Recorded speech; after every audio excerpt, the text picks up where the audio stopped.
Oke, Assalamualaikum warahmatullahi wabarakatuh. Berjumpa kembali bersama dosen senior Indonesia.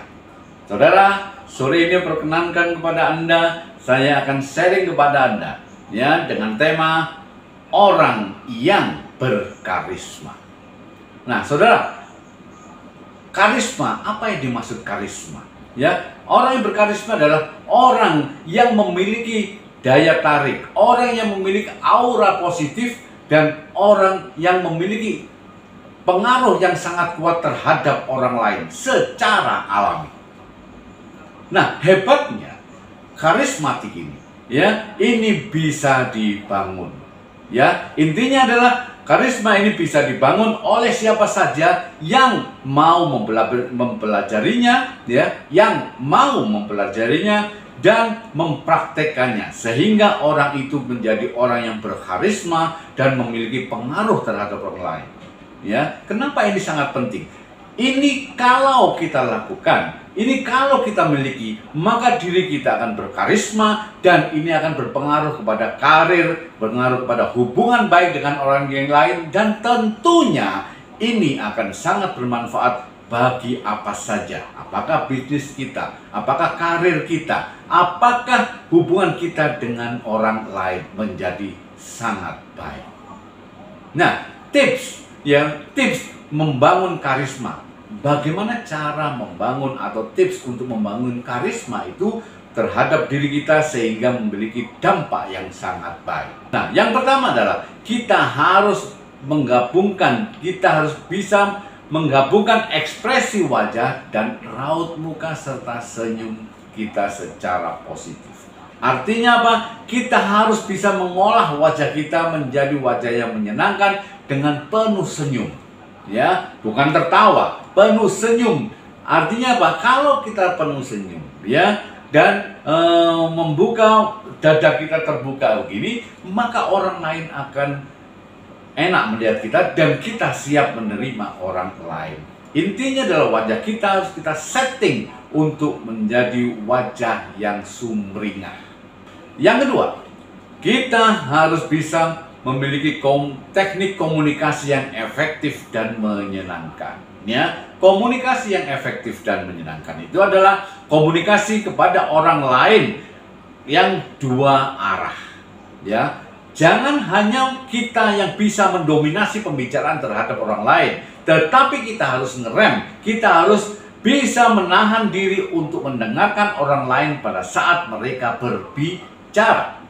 Sehingga terjadi komunikasi dua arah dan saling mengerti. Itu namanya komunikasi dua arah dan komunikasi yang efektif. Ya, yang ketiga adalah kita harus fokus.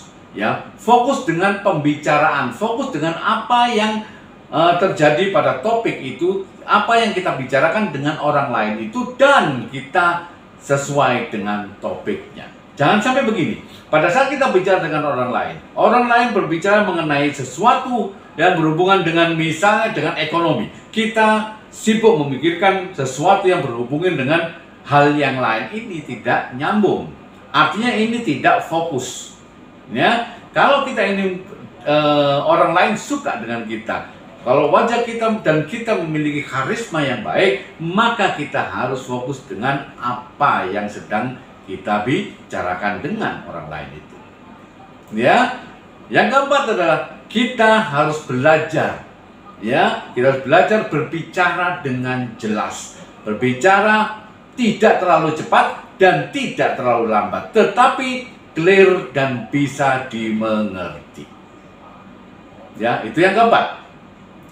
Yang kelima adalah kita sendiri tidak menjadi diri orang lain, sehingga tampak pada wajah kita bahwa kita adalah tidak berpura-pura, asli, ya, tidak mengikuti orang lain, tidak berikut-ikutan, dan tidak menyerupai orang lain. Jadi diri sendiri sehingga orang lain menerima apa adanya dan nyaman pada saat kita sedang berkomunikasi dengan orang lain.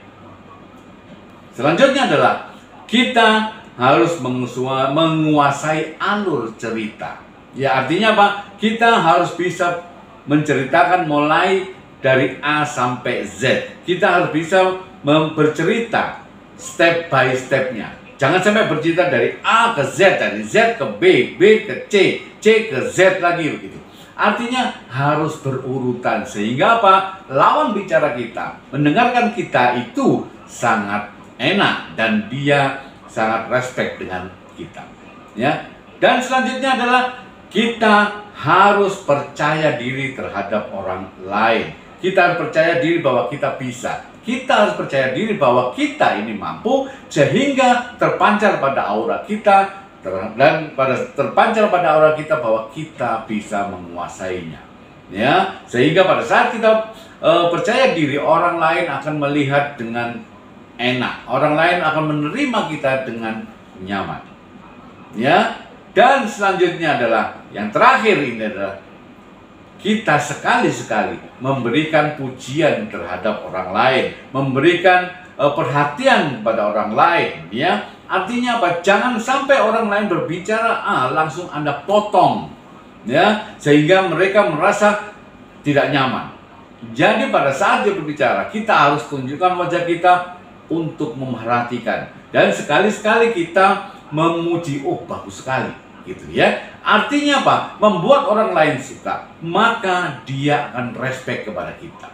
Ya, jangan sekali-sekali pada saat kita berkomunikasi dengan orang lain kita langsung memotong pembicaraan, apalagi kita mendominasi omongan yang sangat panjang dan bertele-tele kepada orang lain sehingga orang lain malas untuk mendengarkan dan akhirnya dia meninggalkan kita. Dan itu namanya kita tidak berkarisma. Kita tidak bisa menarik orang lain. Kita tidak bisa mempengaruhi orang lain.